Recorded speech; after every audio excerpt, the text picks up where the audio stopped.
به نام خدا. میخوام یه سفر آغاز کنیم با دوستم با موتور 200. یه رخ از موتور میگیرم. بنا به دلایل میریم یهو وسط جاده آغاز میکنیم سفر رو. البته از وسط آغاز کنیم. از این طرف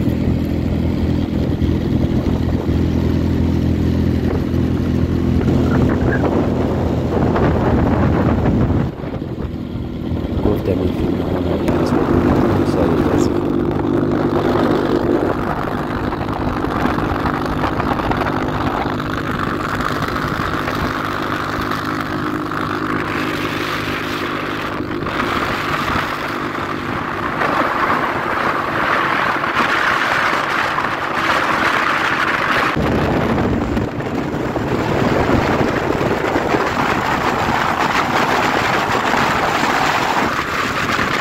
دیگه رسیدیم مقصد. قبل ما جای ما رو یه آقا خروس و این چند تا خانومش گرفته بودن. مقصد ما روستای باغ ناظر، توابع شهرستان چادگان.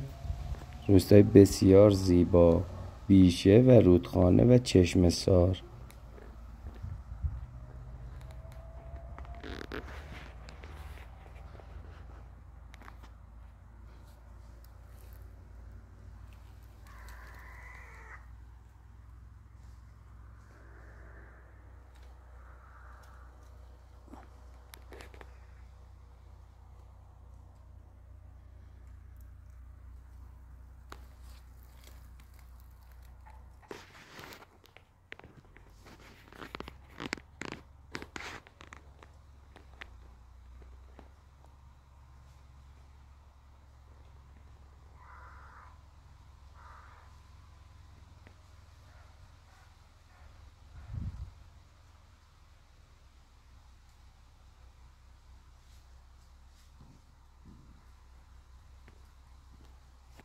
یه رخ از دوستم، یه رخ از خودم، یه رخ از سنگی که پیدا کردم.